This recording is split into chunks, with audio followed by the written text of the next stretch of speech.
자, 이제는 아덴입니다. 아덴. 이제 아덴까지 이루어졌습니다. 빨간색 보이시죠? 빨간색 아덴으로 갑니다. 출동. 자, 아덴은 17장 16절에서 34절. 이 아덴에서는 문제가 하나가 발생하죠. 우리에게 힘들게 하는 이 아레오바고 설교 내용이 있습니다. 오늘 이 아덴은 어떻게 보면 아레오바고 설교의 핵심으로 가고 제가 짤막하게 정리를 해드리도록 하겠습니다. 아덴 사역의 선교사 핵심은 아레오바고 설교이고요.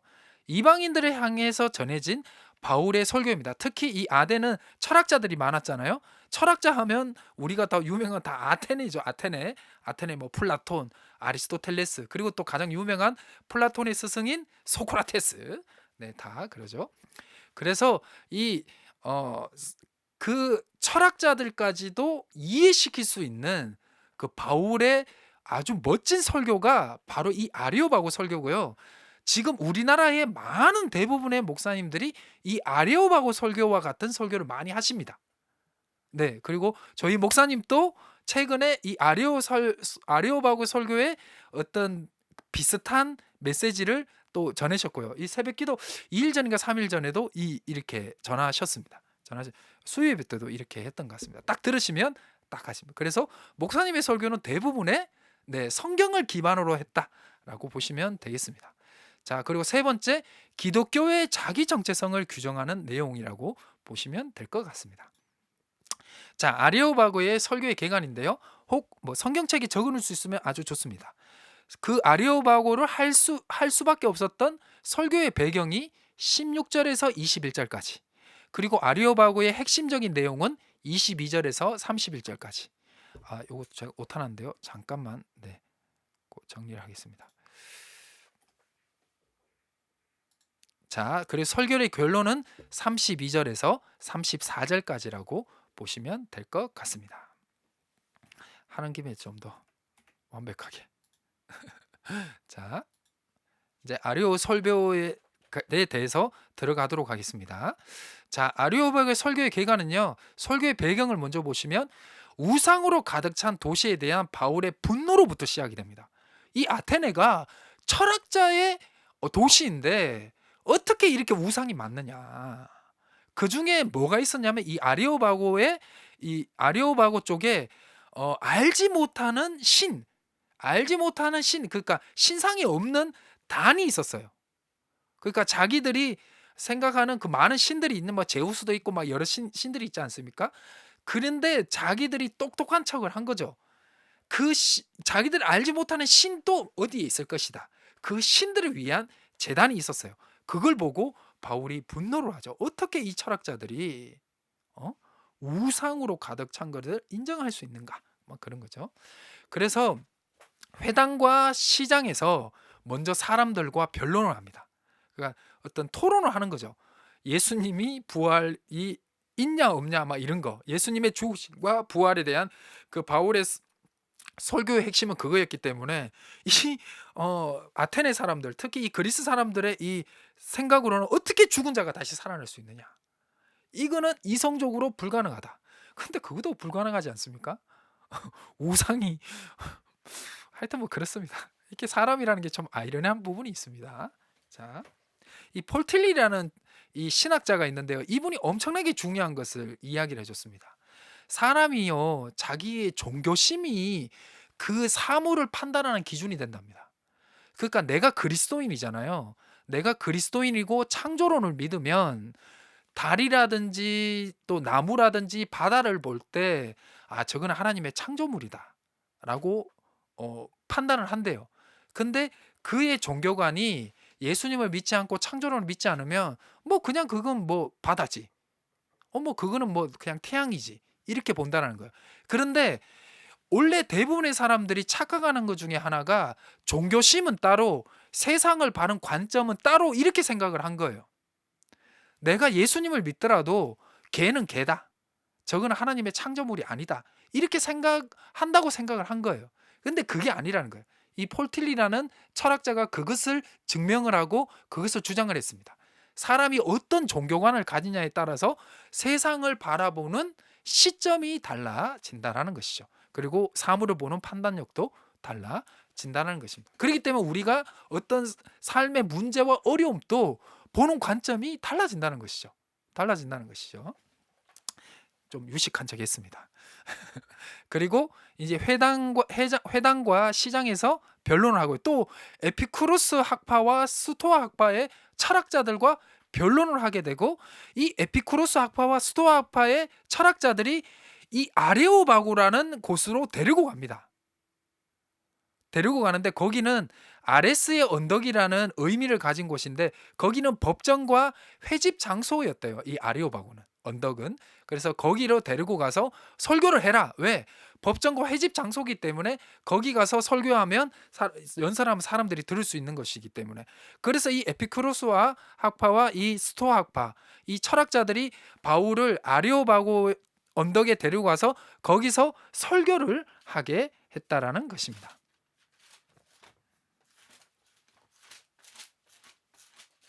자, 됐습니다. 자, 넘어갈까요? 그래서 이제 설교 배경을 한번 먼저 요거 쭉 훑고 이제 성경을 보도록 하겠습니다. 아레오바의 설교의 개관입니다. 설교의 배경, 에피쿠로스와 스토아 학파의 변론이 18절에서 20, 계속 지금 진행되는 거죠. 이 이방신을 전하는 사람인가? 왜냐하면 자기들이 알지 못하는, 자기 기준에 봤을 때는, 네, 그거니까요. 그래서 우리 옛날에 제 아는 선배님이 아주 재밌는 얘기했는데요. 갑자기 그 사람 이름이 생각 안 납니다. 네, 참, 달마가 동쪽으로 간 이유 그랬는데, 동쪽에 있는 사람들은 달마가 어디에서 왔죠?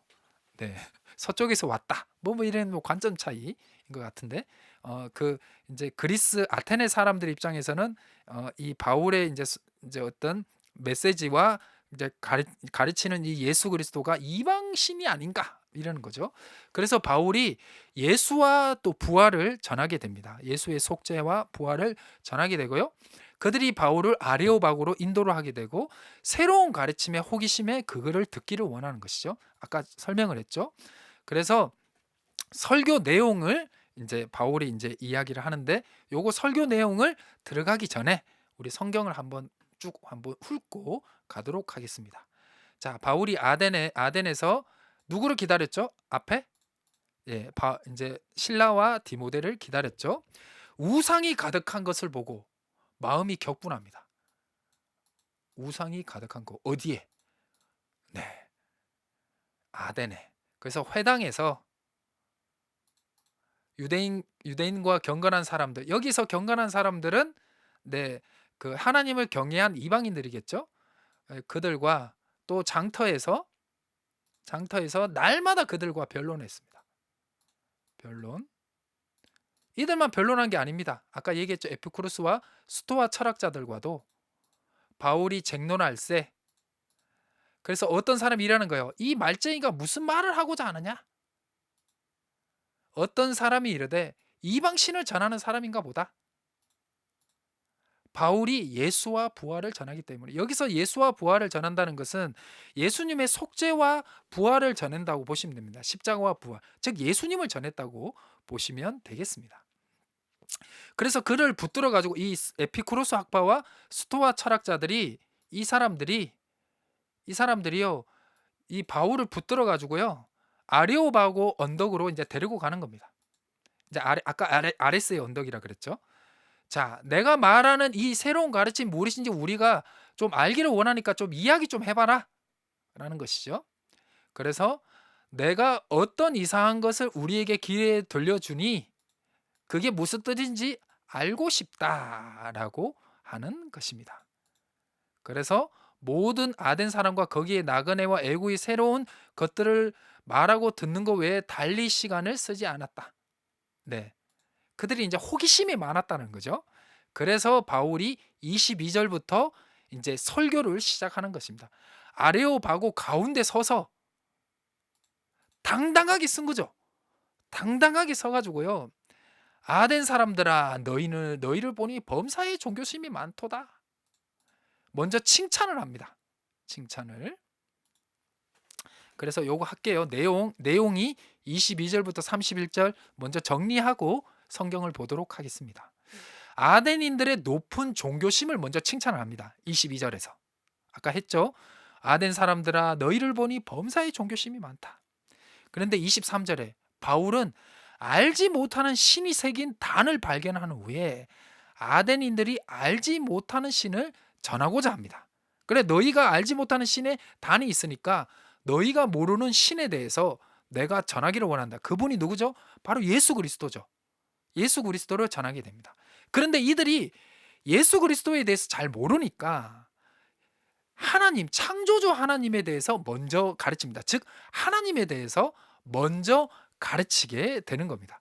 그래서 24절부터 창조주 하나님은 사람이 지은 곳에 존재하지 않는다. 계시는 분이 아니다. 하나님은 어디든지 계시는 분이다. 너희가 성전을 지었다 하더라도 이곳에만 하나님이 계신 분이 아니고 내가 전하는 하나님은 어디든지 계시는 창조주 하나님이다. 그러니까 그들이 이제 좀 더 이해하기 쉽게 이제 하나님에 대해서, 창조주 하나님에 대해서 가르치게 된다는 것이죠.